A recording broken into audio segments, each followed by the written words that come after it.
ಶ್ರೀಮದ್ವಿದ್ಯಾವಾರಿಧಿತೀರ್ಥಗುರುಭ್ಯೋ ನಮಃ. ನಿಂತಿಲ್ಲ ಇಲ್ಲಿಗೆ. ಈ ವಿಷಯ ಅತ್ಯಂತ ಗಂಭೀರವಿದೆ, ಅತ್ಯಂತ ಗಂಭೀರವಿದೆ. ಒಂದೊಂದು ವಾಕ್ಯವನ್ನು ನೋಡಿ ಎಷ್ಟು ಕಾರುಣ್ಯದಿಂದ ಶ್ರೀಮದ್ ವಾದಿರಾಜ ತೀರ್ಥ ಗುರು ಸಾರ್ವಭೌಮರು ನಮಗೆ ಉಪದೇಶ ಮಾಡಿದ್ದಾರೆ. ಅದನ್ನು ಹೇಗೆ ಇವರು ಅನ್ವಯ ಮಾಡ್ತಾರೆ ಅಂತ. ಭಕ್ತಿ ಸ್ಯಾತ್ವೈ ಗೋವಿಂದ ತೃಪ್ತಿ ಸ್ಯಾತ್ವನ್ನಿಷೇವಯ ತ್ವತ್ತೋನ್ಯತ್ರ ವಿರಕ್ತಿ ಸ್ಯಾನ್ ಮುಕ್ತಿಶ್ಚ ಸ್ಯಾನ್ ಮುಕುಂದಮೇ. ಹೇಗೆ ಆ ಜಿತಂತೆ ಸ್ತೋತ್ರದಲ್ಲಿ ಬ್ರಹ್ಮದೇವರು ನಮ್ಮ ದೋಷಗಳನ್ನು ಹೇಳಿಕೊಂಡು ತಮ್ಮಲ್ಲೇ ಹೇಳಿಕೊಂಡು ಕಲವು ಜಾತೋಸ್ಮಿ ದೇವೇಶ ಅಂತ ಹೇಳಿಕೊಂಡು ಪಾಷಂಡ ಜನಸಂಕೀರ್ಣೆ ಪಾಖಂಡಿಗಳಿರುವ ಸಂದರ್ಭದಲ್ಲಿ ಹುಟ್ಟಿ ಬಂದಿದ್ದೇನೋ ಭಗವಂತ ಉದ್ಧಾರ ಮಾಡುವಂತ ಬ್ರಹ್ಮದೇವರು ಹೇಳಿಕೊಟ್ಟಿದ್ದಾರಲ್ಲ, ಹಾಗೆ ಆ ಬ್ರಹ್ಮ ಪದವಿಗೆ ಬರ್ತಕ್ಕಂತಹ ಆ ಬ್ರಹ್ಮದೇವರ ಕುಲಾಚಾರವನ್ನು ಪಾಲನೆ ಮಾಡ್ತಾ ಇರತಕ್ಕಂತಹ ನಮ್ಮ ಭಾವಿ ಸಮೀರರು ಹೇಳಿಕೊಡ್ತಾರೆ, ಗೋವಿಂದ ನಿನ್ನಲ್ಲಿ ಭಕ್ತಿಯಾಗಲಿ, ತೃಪ್ತಿಯಾಗಲಿ ಸ್ವಾಮಿ, ತನ್ನಿಷೇವಯ. ನಾನು ನಿನ್ನ ಸೇವಾ ಮಾಡ್ತೇನೆ, ನೀನು ತೃಪ್ತನಾಗು, ನಿನ್ನ ಸೇವಾ ಮಾಡೋದರಿಂದ ನನಗೆ ತೃಪ್ತಿ ದೊರೆಯಲಿ. ಏಕಾದಶಿ ಉಪವಾಸ ಮಾಡ್ತೇವೆ, ಚಾತುರ್ಮಾಸ್ಯ ವ್ರತ ಮಾಡ್ತೇವೆ, ಧನುರ್ಮಾಸದ ಚಳಿಯಲ್ಲಿ ಎದ್ದು ದೇವರ ಪೂಜೆಯನ್ನು ಮಾಡ್ತೇವೆ. ತೃಪ್ತನಾಗೋ ಸ್ವಾಮಿ, ನಮಗೆ ತೃಪ್ತಿ ಕೊಡು ಭಗವಂತ. ಆ ಕಷ್ಟ, ಆ ಸಹನೆ, ಆ ತೀರ್ಥಯಾತ್ರಾದಿಗಳನ್ನು ಮಾಡಿದ್ದೇವೆ, ಭಗವಂತ ತೃಪ್ತಿ ಕೊಡು, ನೆಮ್ಮದಿ ಕೊಡು ಸ್ವಾಮಿ. ತೃಪ್ತಿ ಸ್ಯಾನ್ ತ್ವನ್ನಿಷೇವಯ ತ್ವತ್ತೋನ್ಯತ್ರ ವಿರಕ್ತಿ ಸ್ಯಾತ್. ನಿನ್ನನ್ನು ಹೊರತುಪಡಿಸಿ ಶ್ರೀಹರಿವಾಯು ದೇವತಾ ಗುರುಗಳನ್ನು ಹೊರತುಪಡಿಸಿ ಉಳಿದ ಪ್ರಪಂಚದಲ್ಲಿ ವೈರಾಗ್ಯ ಕೊಡು ಸ್ವಾಮಿ. ಬೇಡ ನಮಗದು, ವೈರಾಗ್ಯ ಕೊಡು. ಮುಕ್ತಿಶ್ಚ ಸ್ಯಾನ್ ಮುಕುಂದ, ನನಗೆ ಮುಕ್ತಿಯಾಗಿ ಸ್ವಾಮಿ, ಮುಕ್ತಿ ಕೊಡು ಭಗವಂತ. ನಮಗಾಗಿ ಹೇಳಿಕೊಡ್ತಾ ಇದ್ದಾರೆ ರಾಜರು. ಅಸ್ಮಿನ್ ಭವೇ ಭವೇನ್ಯಸ್ಮಿನ್ ಭವಂತೆ ಚ ಭವಾಮತೆ. ಮದಭಾವಿಯವರೇ, ಏಕವಚನ ಬಹುವಚನಗಳಲ್ಲಿ ತೊಳಲಾಡ್ತಾ ಇದ್ದೀರಲ್ಲ, ಉತ್ತರವಿದೆ ನಿಮಗಿಲ್ಲಿ. ಅಸ್ಮಿನ್ ಭವೇ ಭವೇನ್ಯಸ್ಮಿನ್ ಭವಾಂತೆ ಚ ಭವಾಮತೆ ದಾಸಾನುದಾಸ ಶ್ರೀನಾಥ ತ್ರಾತಾತ್ವಂ ನ ಸದಾ ಭವ. ವಾದಿರಾಜರು ತಮಗಾಗೇ ಹೇಳ್ಕೊಂಡಿದ್ದಾರೆ ಅಂದರೆ ಬಹುವಚನ ಯಾಕೆ ಹೇಳಿದರು? ಹಿಂದೆ ಏಕವಚನ, ಇಲ್ಲಿ ಬಹುವಚನ, ಮತ್ತೆ ಮುಂದೆ ಏಕವಚನ ಯಾಕೆ ಹೇಳ್ತಾ ಇದ್ದಾರೆ? ಯಾಕೆ ಗೊತ್ತಾ? ಎಷ್ಟು ರಹಸ್ಯ ಇದೆ ಗೊತ್ತಾ? ಅಸ್ಮಿನ್ ಭವೆ ಈ ಜನ್ಮದಲ್ಲಿ, ಅನ್ಯಸ್ಮಿನ್ ಭವೆ ಮತ್ತೊಂದು ಜನ್ಮದಲ್ಲಿ, ಭವಾಂತೆ ಮುಕ್ತವು ಅಂತ ಅರ್ಥ ಬರೀತಾರೆ ನಮ್ಮ ಶ್ರೀ ಸುರೋತ್ತಮ ತೀರ್ಥ ಗುರುರಾಜರು. ಮೋಕ್ಷದಲ್ಲಿಯೂ ಸಹಿತ ದಾಸಾನುದಾಸ ಶ್ರೀನಾಥ. ಓ ಶ್ರೀನಾಥ, ನಿನ್ನ ದಾಸಾನುದಾಸರಾಗ್ತೇವೆ. ತ್ರಾತಾತ್ವಂ ನ ಸದಾಭವ. ನಮಗೆ ಇಲ್ಲಿಯೂ ರಕ್ಷಕನಾಗು, ಅಲ್ಲಿಯೂ ರಕ್ಷಕನಾಗು, ಎಲ್ಲೆಲ್ಲಿಯೂ ನೀನೇ ರಕ್ಷಕನಾಗಿರು. ದಾಸಾನುದಾಸರು ಯಾರಾಗಬೇಕು? ನಾವೊಬ್ಬರೇ ಅಲ್ಲ, ಹೆಂಡಿರು ಮಕ್ಕಳು ನಿನ್ನ ತೊಂಡರೆಂಬರೋ. ನನ್ನನ್ನು ನಾನು ಸಮರ್ಪಣೆ ಮಾಡಿಕೊಳ್ಳೋದಷ್ಟೇ ಅಲ್ಲ, ನನ್ನ ಹೆಂಡತಿ, ನನ್ನ ಮಕ್ಕಳು, ನನ್ನ ಸಂಸಾರ, ನಮ್ಮ ಮನೆಯಲ್ಲಿರ್ತಕ್ಕಂತಹ ಪಶುಗಳು ಸಹಿತ, ಹಸುಗಳನ್ನು ಸಾಕಿರ್ತೇವೆ, ನಮ್ಮ ಮನೆಯ ವಾಹನಗಳು ತೀರ್ಥಯಾತ್ರೆಗೆ ಉಪಯೋಗ ಆಗಬೇಕದು. ಏನೋ ವೈಭವ ತೋರಿಸಲಿಕ್ಕಲ್ಲ, ಉಪಕರಣಗಳಿರ್ತವೆ ನಮಗಾಗಿ ಅಲ್ಲ. ಇದು ಶ್ರೀಮನ್ ಮಧ್ವ ಸಿದ್ಧಾಂತದ ರಕ್ಷಣೆಗಾಗಿ, ಆ ಶಾಸ್ತ್ರದ ಅಧ್ಯಯನಕ್ಕಾಗಿ ಉಪಯೋಗವಾಗಬೇಕು. ನಮ್ಮ ಬಳಿ ಇರುವ ಸರ್ವಸ್ವವೂ ಭಗವಂತನಿಗೆ ಸಮರ್ಪಣೆಯಾಗಬೇಕು ಅನ್ನೋದನ್ನು ತಿಳಿಸಲಿಕ್ಕೆ ಬಹುವಚನವನ್ನು ಬಳಸಿದರು. ಭವಾಮತೆ ಅಂತ ಹೇಳಿ ಬಹುವಚನವನ್ನು ಬಳಸಿದರು. ವಾದಿರಾಜರಿಗೆ ಮಾತ್ರ ಅನ್ವಯ, ಬೇರೆಯವರಿಗೆ ಅನ್ವಯ ಅಲ್ಲ. ಮದಭಾವಿಯವರ ದುರ್ವಾದದ ಮಾತು ಕೇಳಿದ್ರಲ್ಲ, ಅವ್ರಿಗೆ ಎಷ್ಟು ಆಗ್ರಹ ಅವರಿಗೆ. ಆಯಾಸಮಸ್ಮನ್ ಮೃದುಮಾನ ಸಸ್ಯ ಅನ್ನೋ ಕಡೆಯಲ್ಲಿ ಇದು ಸಜ್ಜನರಿಗೆ ಅನ್ವಯ ಅಲ್ಲವೇ ಅಲ್ಲ. ಸಜ್ಜನರಿಗೂ ಅನ್ವಯ, ರಾಜರಿಗೂ ಅನ್ವಯ ಅಂತ ಹೇಳಿದ್ರಾದರೂ ಒಂದು ಬೆಲೆ ಇರ್ತಾ ಇತ್ತು.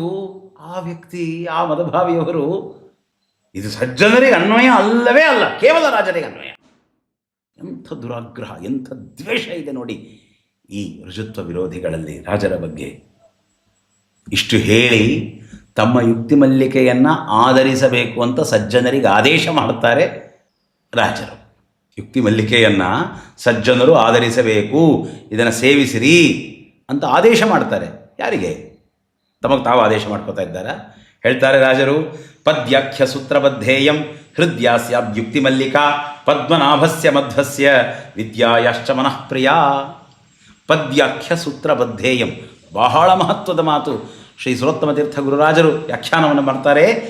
ಏಕೈಕ ಪದ್ಯಸ್ಯಾಪಿ ತತ್ರ ತತ್ರೋಕ್ತ ವಿಧಯ ಬಹ್ವರ್ಥ ಸೂಚಕತ್ವಾತ್ ಪದ್ಯಾಖ್ಯ ಸೂತ್ರೇತ್ಯುಕ್ತಂ ರಜ್ಜುರಿತಿ ಧ್ವನಿ.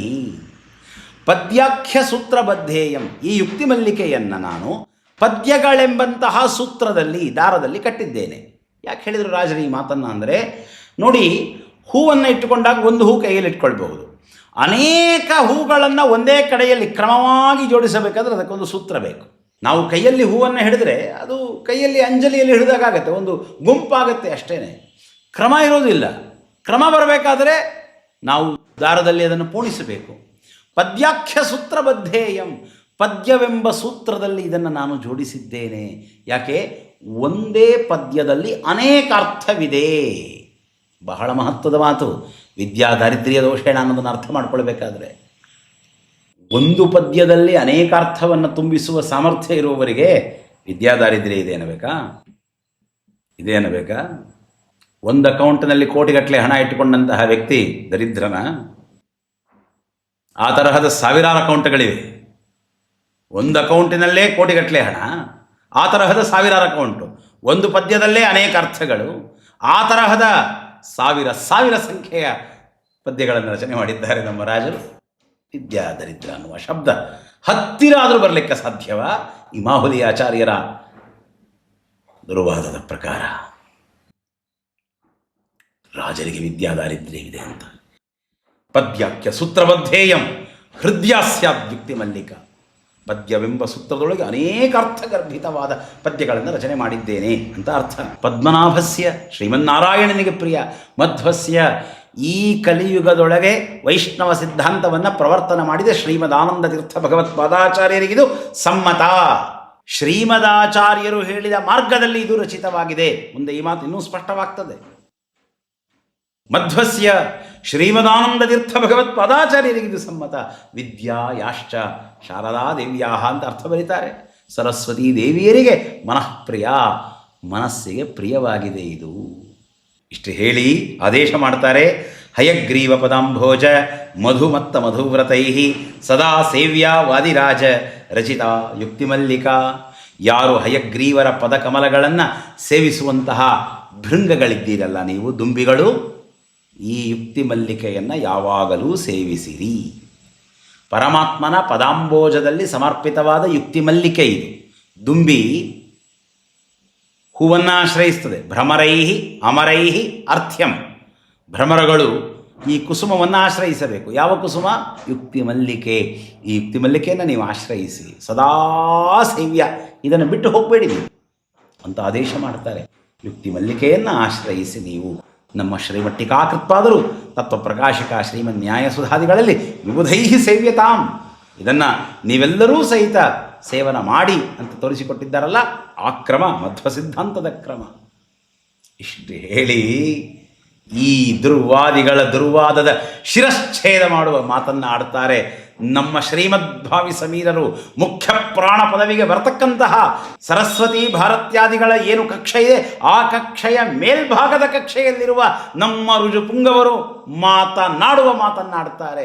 ಅವರು ಮಾತ್ರ ಮಾತನಾಡಲಿಕ್ಕೆ ಸಾಧ್ಯ. ಆ ಮಾತನ್ನ ಏನು ಗೊತ್ತಾ? ಯೋ ಯುಕ್ತಿ ಮಲ್ಲಿತೆ ಫುಲ್ಲ ಪಲ್ಲವೋಲ್ಲಾಸ ವಲ್ಲಭ ಅಂಚಾಹಿ ಮಂಚಂ ರಮ್ಯಂಚ ತಂ ಪ್ರಾಂಚಂ ತ್ವಂಚ ಸೌರಭೈಹಿ. ಅರ್ಥ ನಾನು ಹೇಳೋದು ಬೇಡ, ಶ್ರೀ ಸುರೋತ್ತಮ ತೀರ್ಥ ಗುರುರಾಜರ ವಾಕ್ಯವನ್ನು ಓದಿ ಅದನ್ನು ಕನ್ನಡದಲ್ಲಿ ವಿವರಿಸ್ತೇನೆ. ಸ್ವಕೃತ ಗ್ರಂಥಂ ಪ್ರತಿ, ತಾವು ನಿರ್ಮಾಣ ಮಾಡಿದ ಗ್ರಂಥಕ್ಕೆ, ತ್ವಮಪಿ ಭಗವಂತಮೇವ ಸದಾಸ್ತು ಹಿ, ನೀನೂ ಸಹ ಭಗವಂತನನ್ನೇ ಯಾವಾಗಲೂ ಸ್ತೋತ್ರ ಮಾಡು ಇತಿ ಎಂದು ಸಯುಕ್ತಿಕಂ, ಯುಕ್ತಿ ಸಮೇತವಾಗಿ ಬೋಧಯತಿ, ತಿಳಿಸ್ತಾ ಇದ್ದಾರೆ. ತಮ್ಮ ಗ್ರಂಥಕ್ಕೆ ತಿಳಿಸ್ತಾ ಇದ್ದಾರೆ. ಮಧ್ವ ಸಿದ್ಧಾಂತದಲ್ಲಿ ಗ್ರಂಥ ಜಡ, ವೇದಗಳು ಜಡವಾದ ವಸ್ತು. ಜಡವಾದ ವಸ್ತುವಿಗೆ ಜ್ಞಾನ ಇಚ್ಛಾ ಪ್ರಯತ್ನಗಳು ಇರೋದಿಲ್ಲ. ವೇದಗಳಿಗೆ, ಗ್ರಂಥಕ್ಕೆ ನಾವು ಬೋಧನ ಮಾಡಲಿಕ್ಕೆ ಸಾಧ್ಯವಿಲ್ಲ. ಹೇಗೆ ತಿರುಪತಿಯಲ್ಲಿ ಶ್ರೀ ಶ್ರೀನಿವಾಸ ದೇವರ ಪ್ರತಿಮೆ ಇದೆ, ಉಡುಪಿಯಲ್ಲಿ ಶ್ರೀಕೃಷ್ಣ ದೇವರ ಪ್ರತಿಮೆ ಇದೆ, ನಾವು ಪೂಜೆ ಮಾಡ್ತಕ್ಕಂತಹ ಶ್ರೇಷ್ಠವಾದ ಪ್ರತಿಮೆಗಳಿವೆ. ಆ ಪ್ರತಿಮೆಗಳಲ್ಲಿ ಭಗವಂತ ಇದ್ದಾನೆ. ಪ್ರತಿಮೆ ಭಗವಂತನಲ್ಲ. ಪ್ರತಿಮೆ ಇದು ಜಡವಾದ ವಸ್ತು. ನಮಗೆ ಫಲಗಳನ್ನು ಕೊಡುವುದು ಪ್ರತಿಮೆಯಲ್ಲ. ಜಡವಾದ ಪ್ರತಿಮೆ ನಮಗೆ ಫಲಗಳನ್ನು ಕೊಡುವುದಿಲ್ಲ. ಶ್ರೀಮದಾಚಾರ್ಯರು ತೀರ್ಥಗಳ ಬಗ್ಗೆ ಸಹಿತ ಹೇಳ್ತಾರೆ, ನದ್ಯಾದಿಗಳ ಬಗ್ಗೆ ಹೇಳ್ತಾರೆ. ಪ್ರಾಕೃತೈರ್ ದೃಶ್ಯಮಾನಂತೂ ನದ್ರವಂ ತೀರ್ಥ ಮುಚ್ಯತೆ. ನಮ್ಮ ಕಣ್ಣಿಗೆ ಕಾಣುವ ಹರಿಯುವ ನೀರಿದೆ, ಅದೆಲ್ಲ ತೀರ್ಥ. ಅದರೊಳಗೆ ತೀರ್ಥಾಭಿಮಾನಿ ದೇವತೆಗಳಿದ್ದಾರೆ. ಅದು ನಮಗೆ ಹೊಳೆ ಅಷ್ಟೇ. ಹೊಳೆಯ ಒಳಗೆ ಕಾವೇರಿ ನದಿ ಉಂಟು, ಗಂಗಾ ನದಿ ಉಂಟು.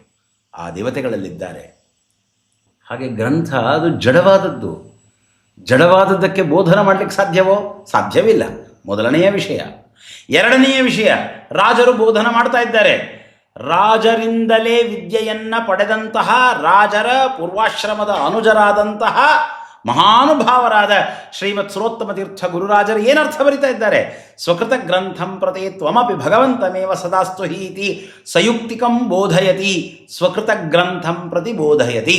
ತಮ್ಮ ಗ್ರಂಥಕ್ಕೆ ಬೋಧನ ಮಾಡ್ತಾ ಇದ್ದಾರೆ. ಜಡವಾದ ಗ್ರಂಥಕ್ಕೆ ಬೋಧನ ಮಾಡಲಿಕ್ಕೆ ಸಾಧ್ಯವಾ? ಸಾಧ್ಯವಿಲ್ಲ. ಗ್ರಂಥ ಜಡ, ರಾಜರು ಗ್ರಂಥಕ್ಕೆ ಬೋಧನ ಮಾಡ್ತಾ ಇದ್ದಾರೆ. ಹಾಗಾದರೆ ಯಾರಿಗೆ ಬೋಧನ? ಗ್ರಂಥಾಭಿಮಾನಿ ದೇವತೆಗೆ ಬೋಧನ. ಗ್ರಂಥಾಭಿಮಾನಿ ದೇವತೆ ಯಾರು? ಶ್ರೀ ಸುರೋತ್ತಮ ತೀರ್ಥರ ವಾಕ್ಯವೇ ಇದೆ, ಗ್ರಂಥಾಭಿಮಾನಿನಿ ಭಾರತೀ ಚ. ಭಾರತೀ ದೇವಿಗೆ ಬೋಧನ ಮಾಡ್ತಾ ಇದ್ದಾರೆ ರಾಜರು. ಹರಿಭಕ್ತರ ಪ್ರಕರಣದಲ್ಲಿ ಹರಿಭಕ್ತರಿಗೆ ಉಪದೇಶವನ್ನು ಮಾಡ್ತಾ ಹರಿಭಕ್ತರಿಗೆ ಆದೇಶವನ್ನು ಮಾಡಿದರು, ನನ್ನ ಯುಕ್ತಿ ಮಲ್ಲಿಕೆಯನ್ನು ಸೇವಿಸಿರಿ ಅಂತ. ಯುಕ್ತಿ ಮಲ್ಲಿಕೆಯನ್ನು ಸೇವಿಸಿರಿ ಅಂತ ಆದೇಶ ಮಾಡಿದ ರಾಜರು ಯುಕ್ತಿ ಮಲ್ಲಿಕೆಗೆ ಆದೇಶ ಮಾಡ್ತಾ ಇದ್ದಾರೆ. ಈಗ ಭಾರತೀ ದೇವಿಗೆ ಆದೇಶ ಮಾಡ್ತಾ ಇದ್ದಾರೆ, ಸರಸ್ವತಿ ದೇವಿಗೆ ಆದೇಶವನ್ನು ಮಾಡ್ತಾ ಇದ್ದಾರೆ. ಯೋ ಯುಕ್ತಿ ಮಲ್ಲಿತೆ ಫುಲ್ಲ ಪಲ್ಲ ಉಲ್ಲಾಸ ವಲ್ಲಭ ಅಂಚಾಹಿ ಮಂಚಂ ರಮ್ಯಂಚ ತಂ ಪ್ರಾಂಚಂ ತ್ವಂಚ ಸೌರಭೈ. ಯುಕ್ತಿಮಲ್ಲೀತಿ ಸ್ವಕೃತ ಗ್ರಂಥಸ್ಯ ಸಂಬುದ್ಧಿ. ಸ್ಪಷ್ಟವಾದ ವಚನ. ಯುಕ್ತಿಮಲ್ಲಿ ಅಂತ ತಮ್ಮ ಗ್ರಂಥವನ್ನು ಸಂಬೋಧನ ಮಾಡ್ತಾ ಇದ್ದಾರೆ ರಾಜರು. ಹೇ ಯುಕ್ತಿ ಮಲ್ಲಿಕೆಯೇ, ನೀನೂ ಸಹ ಅಹಿಮಂಚಂ, ಶೇಷಶಾಯಿಯಾದ ಅರ್ಥಾತ್ ಮೋಕ್ಷಪ್ರದನಾದಂತಹ ಏನು ನಾರಾಯಣ ಇದ್ದಾನೆ, ರಮ್ಯ ಮಂಚ, ಆ ಭಗವಂತನನ್ನು ಅಂಚ ಸೇವಿಸು. ಸೌರಭೈ, ಯುಕ್ತಿ ಮಲ್ಲಿಕೆಯೇ, ನಿನ್ನಲ್ಲೇನು ಪರಿಮಳ ಉಂಟಲ್ಲ, ಆ ಪರಿಮಳವನ್ನು ಪರಮಾತ್ಮನಿಗೆ ಸಮರ್ಪಿಸಿಕೋ. ರಾಜರ ಗ್ರಂಥಕ್ಕೆ ಅಭಿಮಾನಿ ದೇವತೆಗಳು ಯಾರು? ಭಾರತೀ ದೇವಿಯರು. ಪ್ರಮಾಣವೇನು? ಪ್ರಮಾಣವಿಲ್ಲದೆ ಮಾತನಾಡ್ತಾ ಇಲ್ಲ. ಯಾವ ವಾಕ್ಯವನ್ನು ಇಟ್ಟುಕೊಂಡು ಈ ರುಜತ್ವ ವಿರೋಧಿ ದುರ್ವಾದಿಗಳು ಹೊರಟಿದ್ದಾರೆಯೋ, ಮಾಹುಲಿ ಆಚಾರ್ಯರಾಗಲಿ ಮದಭಾವಿಯವರಾಗಲಿ, ಅವರೇ ಉಲ್ಲೇಖ ಮಾಡಿದ ವಚನದಲ್ಲಿರ್ತಕ್ಕಂಥದ್ದೇನು? ಶ್ರೀ ಸುರೋತ್ತಮ ತೀರ್ಥ ಶ್ರೀಪಾದಂಗಳವರು ಏನು ಹೇಳ್ತಾ ಇದ್ದಾರೆ? ಗ್ರಂಥಾಭಿಮಾನಿನಿ ಭಾರತೀ ಚ. ಅಭಿಮಾನಿಗಳಾದವರು ಭಾರತೀ ದೇವಿಯರು ಅಂತ ಹೇಳ್ತಾ ಇದ್ದಾರೆ. ಭಾರತೀ ದೇವಿ ಗ್ರಂಥಕ್ಕೆ ಅಭಿಮಾನಿಯಾಗಬೇಕು ಅಂದರೆ ಅದು ರುಜುದೇವತೆಗಳ ಗ್ರಂಥವೇ ಆಗಿರಬೇಕು. ನಮ್ಮ ಶ್ರೀಮಟ್ಟಿಕಾಕೃತ್ಪಾದರೂ ಸಹಿತ ಭಾರತೀ ದೇವಿಯ ಸನ್ನಿಧಾನವನ್ನು ಪ್ರಾರ್ಥನೆ ಮಾಡಿಕೊಂಡಿದ್ದಾರೆ. ಭವತಿ ಯದನುಭಾವಾದೇಡ ಮೂಕೋಪಿ ವಾಗ್ಮಿ ಜಡಮತಿರಪಿ ಜಂತುರ್ಜಾಯತೆ ಪ್ರಜ್ಞಮೂಲಿ ಸಕಲ ವಚನಚೇತೋ ದೇವತಾ ಭಾರತೀ ಸಾ ಮಮ ವಚಸಿ ನಿಧತ್ತಾಂ ಸನ್ನಿಧಿಂ ಮಾನಸೇಚ. ಮಮ ವಚಸಿ ಮಾನಸೇಚ ಸನ್ನಿಧಿಂ ನಿಧತ್ತಾಂ ಅಂತ ಭಾರತೀ ದೇವಿಯರ ಪ್ರಾರ್ಥನೆ ಮಾಡಿದ್ದಾರೆ. ಸನ್ನಿಧಾನವನ್ನು ನಿಲ್ಲಿಸು ತಾಯಿ ಅಂತ.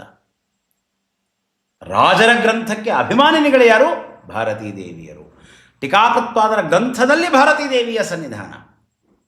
ಭಾರತೀ ದೇವಿಯರಿಗೆ ಆದೇಶ ಮಾಡುವಂತಹ ಸಾಮರ್ಥ್ಯ ಯಾರಿಗಾದರೂ ಉಂಟಾ? ಈ ರುಜತ್ವ ವಿರೋಧ ಮಾಡುವಂತಹ ದುರ್ವಾದಿಗಳು, ಮದಭಾವಿಯವರು ಕೇಳ್ತಾ ಇದ್ರಲ್ಲ, ಅವರ ಶಿಷ್ಯರಲ್ಲಿ ಹೇಳಿದ್ದಾರೆ. ಇಲ್ಲಿ ಹೇಳಿದ್ದಾರೆ, ಗ್ರಂಥಾಭಿಮಾನಿನಿ ಭಾರತಿ ಅಂತ ಹೇಳ್ತಾರೆ. ಭಾರತೀಂ ಬೋಧಯತಿ, ಸ್ವಕೃತ ಗ್ರಂಥಂ ಪ್ರತಿ ಬೋಧಯತಿ ಅಂದರೆ ಏನರ್ಥ? ಭಾರತೀಂ ಬೋಧಯತಿ, ಭಾರತಿಗೆ ಹೇಳುವ ಅಧಿಕಾರ, ಬೋಧನ ಮಾಡುವ, ಈ ಕೆಲಸ ಮಾಡು ಅಂತ ಹೇಳುವ ಅಧಿಕಾರ ಯಾರಿಗುಂಟು? ನಿಧತ್ತಾಂ ಅಂತ ಪ್ರಾರ್ಥನೆ ಮಾಡಿದರು ನಮ್ಮ ಟೀಕಾಕೃತ್ಪಾದರು. ಅಂಚ ಅಹಿಮಂಚಂ ಅಂತ ಆದೇಶ ಮಾಡ್ತಾ ಇದ್ದಾರೆ ನಮ್ಮ ಶ್ರೀಮದ್ವಾದಿರಾಜ ತೀರ್ಥಗುರು ಸಾರ್ವಭೌಮರು. ರಾಜರು ತಮ್ಮ ಸ್ವರೂಪವನ್ನು ಶ್ರೀಮತ್ ಸ್ವಪ್ನ ವೃಂದಾವನಾಖ್ಯಾನದಲ್ಲಿ ಹೇಳಿದ್ದಾರೆ. ಎಲ್ಲರ ಕಣ್ಣಿಗೆ ಕಾಣುವಂತಹ ಸಂದರ್ಭದಲ್ಲಿ ವ್ಯಕ್ತವಾಗಿ ಗ್ರಂಥಗಳಲ್ಲಿ ಹೇಳಲಿಲ್ಲ, ಸೂಚನೆ ನೀಡ್ತಾ ಇದ್ದಾರೆ ರಾಜರು. ರಾಜರ ಶಿಷ್ಯರೂ ಸಹಿತ ಶ್ರೀ ಸುರೋತ್ತಮ ತೀರ್ಥ ಶ್ರೀಪಾದಂಗಳವರು ತಮ್ಮ ಗ್ರಂಥದಲ್ಲಿ ಸೂಚನೆ ನೀಡಿದ್ದಾರೆ. ನೇರವಾಗಿ ಹೇಳುವುದಿಲ್ಲ ಅವರು. ನೇರವಾಗಿ ಹೇಳಿದ್ದು ಶ್ರೀ ವೇದವೇದ್ಯ ತೀರ್ಥಗುರು ಸಾರ್ವಭೌಮರು. ಎಂಥ ಅದ್ಭುತವಾದ ವಿಷಯ ನೋಡಿ. ಇಷ್ಟು ಹೇಳಿ ರಾಜರು ಹೇಳ್ತಾರೆ, ಯದ್ವಾಂಗ್ ಮೂಲಾಸಿ ಬದ್ಧೋಸೌ ವಿಸ್ತಾರಯತು ತೇ ಗುಣಾನ್ ದಶ ಪ್ರಮತಯೋ ಯಸ್ಯ ದಶ ಚಾಕೃತಯ ಪ್ರಭೋ ವಲ್ಲಿ ದುರಂಧರೋ ಯೋಸೌ ಪುಷ್ಪವಾಟಿ ಧುರಂಧರ. ಮಲ್ಲಿಗೆಯ ಪರಿಮಳ ಹರಡಬೇಕು ಅಂದರೆ ಗಾಳಿ ಬೀಸಬೇಕು. ಮಧ್ವರೂಪದ ವಾಯುದೇವರು ನಿನ್ನ ಗುಣಗಳನ್ನು ಎಲ್ಲೆಡೆ ಪಸರಿಸುವಂತೆ ಮಾಡಲಿ. ಯದ್ವಾಂಗ್ ಮೂಲಾಸಿ, ಯಾವ ಶ್ರೀಮದ್ ಆಚಾರ್ಯರ ವಾಕ್ಯವನ್ನು ಆಧರಿಸಿ ನೀನು ಬಂದಿದ್ದೀಯೋ ಆ ಶ್ರೀಮದ್ ಆಚಾರ್ಯರು. ಈ ರುಜುತ್ವ ವಿರೋಧದ ದುರ್ವಾದಿಗಳು ಹೇಳ್ತಕ್ಕಂತಹ ಮಾತು, ಶ್ರೀವಾದಿರಾಜರು ರುಜುಗಳಾಗಿದ್ದರೆ ಶ್ರೀಮದಾಚಾರ್ಯರನ್ನು ಯಾಕೆ ಆಶ್ರಯಿಸಬೇಕಾಗಿತ್ತು? ಶ್ರೀಮದಾಚಾರ್ಯರು ಸಿದ್ಧಾಂತಕಾರರಾಗಿ ಮಹಾರಾಜರಾಗಿ ಬಂದಿದ್ದಾರೆ. ಆ ಮಹಾರಾಜರ ಆ ಸಿದ್ಧಾಂತಕಾರರ ಸೈನ್ಯದಲ್ಲಿ ಸೇನಾಧಿಪತಿಯ ಸ್ಥಾನದಲ್ಲಿದ್ದಾರೆ ನಮ್ಮ ಭಾವಿ ಸಮೀರರು. ಧರ್ಮರಾಜರು ಮಹಾರಾಜರಾಗಿರ್ತಕ್ಕಂತಹ, ಧರ್ಮರಾಜರು ಶಾಸನ ಮಾಡ್ತಾ ಇರತಕ್ಕಂತಹ ರಾಜ್ಯದಲ್ಲಿ ಯುವರಾಜರಾಗಿ ನಮ್ಮ ಭೀಮಸೇನ ದೇವರು ಇದ್ದ ಹಾಗೆ ಮಹಾರಾಜರಾಗಿರಲಿಲ್ಲ, ಅವರು ಯುವರಾಜರಾಗಿಯೇ ಇದ್ದದ್ದು. ಧರ್ಮರಾಜರ ಆಜ್ಞೆಯನ್ನು ಪರಿಪಾಲನೆ ಮಾಡ್ತಾ ಇದ್ರು. ಧರ್ಮರಾಜರೊಂದು ರಾಜ್ಯ ಮಾಡ್ತಾರೆ, ತಾವೊಂದು ರಾಜ್ಯ ಮಾಡ್ತೇವೆ, ಹೀಗಿರಲಿಲ್ಲ, ಸರ್ವಥಾ ಇಲ್ಲ. ಹೇಗೋ ಹಾಗೆ ಶ್ರೀಮದಾನಂದ ತೀರ್ಥ ಭಗವತ್ಪಾದಾಚಾರ್ಯರು ಒಂದು ಹೇಳ್ತಾರೆ, ನಾನೊಂದು ಹೇಳ್ತೇನೆ, ಇಲ್ಲ.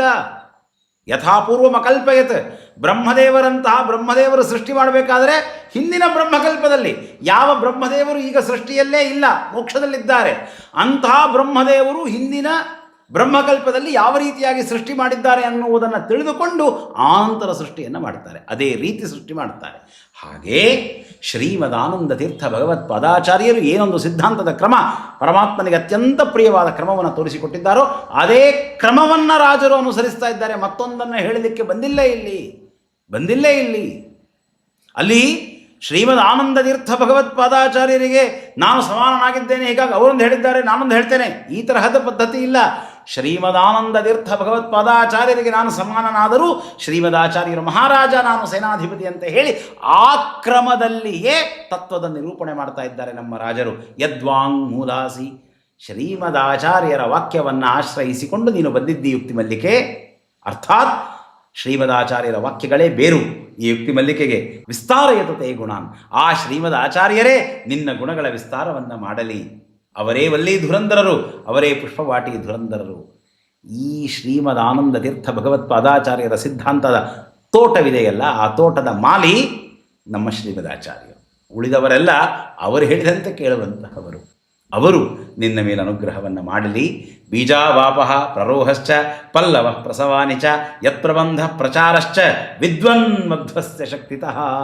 ಬೀಜಾವಾಪಃ, ಯುಕ್ತಿ ಮಲ್ಲಿಕೆಯ ಬೀಜವನ್ನು ಬಿತ್ತಿದ್ದು ಶ್ರೀಮದಾಚಾರ್ಯರು. ಪ್ರರೋಹಶ್ಚ, ಅದನ್ನು ಅಂಕುರಗೊಳಿಸಿದ್ದು ಶ್ರೀಮದಾಚಾರ್ಯರು. ಪಲ್ಲವ ಪ್ರಸವಾನಿ ಚ, ಅದು ಮೊಳಕೆಯೊಡೆದು ಬೆಳೆಯುತ್ತಲ್ಲ, ಅವೆಲ್ಲವೂ ಸಹಿತ ಶ್ರೀಮದಾಚಾರ್ಯರ ಶಕ್ತಿಯಿಂದ. ಯತ್ಪ್ರಬಂಧ ಪ್ರಚಾರಶ್ಚ, ಪೂರ್ಣ ಗ್ರಂಥವಾಗಿ ನಿರ್ಮಾಣವಾಯಿತು. ಪ್ರಚಾರಶ್ಚ, ಸಜ್ಜನರ ಮನಸ್ಸಿನಲ್ಲಿ ಹೋಗಿ ಕೂಡಬೇಕು. ವಿದ್ವನ್ಮಧ್ವಸ್ಥ ಶಕ್ತಿತಃ, ಶ್ರೀಮದಾನಂದ ತೀರ್ಥ ಭಗವತ್ಪಾದಾಚಾರ್ಯರ ಸಾಮರ್ಥ್ಯದಿಂದ.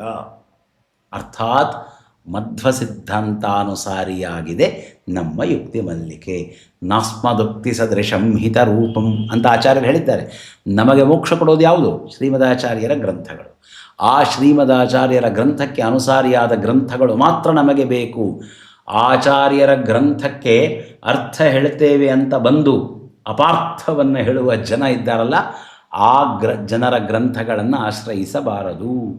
ನಮ್ಮ ಗ್ರಂಥ ಮಧ್ವ ಸಿದ್ಧಾಂತಾನುಸಾರಿಯಾಗಿದೆ. ಈ ಮಾತನ್ನು ಶ್ರೀಮಠ್ ಟೀಕಾಕೃತ್ಪಾದರು ಶ್ರೀಮನ್ ನ್ಯಾಯಸುಧಾದಲ್ಲಿ ತಿಳಿಸಿದ್ದಾರೆ ಅಂತ ನಮ್ಮ ಶ್ರೀಮನ್ ಮಂತ್ರಾಲಯ ಪ್ರಭುಗಳು ತಿಳಿಸ್ತಾರೆ. ಪರಂ ಶ್ರೀಮತ್ ಪೂರ್ಣ ಪ್ರಮತಿ ಗುರು ಕಾರುಣ್ಯ ಸರಣಿಂ ಪ್ರಪನ್ನಾಂ ಅನ್ಯಸ್ಮಃ ಅನ್ನುವ ಕಡೆಯಲ್ಲಿ ವ್ಯಾಖ್ಯಾನ ಮಾಡ್ತಾರೆ ನಮ್ಮ ರಾಯರು. ಈ ಮಾತಿಗೇನರ್ಥ? ನಾವು ಹೇಳಿದ ಎಲ್ಲದಕ್ಕೂ ಶ್ರೀಮದ್ ಆಚಾರ್ಯರ ವಾಕ್ಯಗಳೇ ಮೂಲ ಎಂದರ್ಥ. ಆಚಾರ್ಯರ ವಚನಗಳನ್ನು ನಾನು ಹೇಳ್ತಾ ಇದ್ದೇನೆ, ಆಚಾರ್ಯರ ಅಭಿಪ್ರಾಯವನ್ನು ತಿಳಿಸ್ತಾ ಇದ್ದೇನೆ ಅಂತ ಅರ್ಥ ಅಂತ ನಮ್ಮ ರಾಯರು ತಿಳಿಸ್ತಾರೆ. ಅಂದರೆ ಮಧ್ವ ಸಿದ್ಧಾಂತಾನುಸಾರಿಯಾದದ್ದು ನಮಗೆ ಗ್ರಾಹ್ಯ. ನನ್ನ ಗ್ರಂಥ ಮಧ್ವ ಸಿದ್ಧಾಂತಾನುಸಾರಿಯಾಗಿದೆ ರಾಜರು ಹೇಳ್ತಾ ಇದ್ದಾರೆ. ಇಷ್ಟನ್ನು ಹೇಳಿ ವಿದ್ಯಾ ದಾರಿದ್ರ್ಯದ ಏನು ಮಾತಿದೆಯಲ್ಲ ಅದನ್ನು ಆರಂಭ ಮಾಡ್ತಾರೆ ರಾಜರು. ಕ್ರಯೋತ್ಥ ವಿತ್ತ ಸಂಪತ್ತಿಯ ಇತ್ಯಾದಿಯಾಗಿ ಭಗವಂತನನ್ನ ಹೃದಯದಲ್ಲಿ ತೋರಗೊಡತಕ್ಕಂತಹ ಮಧ್ವ ಸಿದ್ಧಾಂತದ ಅರ್ಥ ಆಗಬೇಕು ಅಂತ ಪ್ರಯತ್ನ ಪಡುವ ಜಿಜ್ಞಾಸು ಏನನ್ನು ಮೈಗೂಡಿಸಿಕೊಳ್ಳಬೇಕು ಅನ್ನುವುದನ್ನು ನಮ್ಮ ರಾಜರು ತಿಳಿಸಿ ಹೇಳ್ತಾರೆ. ಆ ವಿಷಯವನ್ನು ಮುಂದಿನ ಭಾಗದಲ್ಲಿ ತಿಳಿಯೋಣ ಅಂತ ಹೇಳಿ ಗುರುವಂತರ್ಗತ ಮಧ್ವಾಂತರ್ಗತ ಶ್ರೀಕೃಷ್ಣಾರ್ಪಣಮಸ್ತು.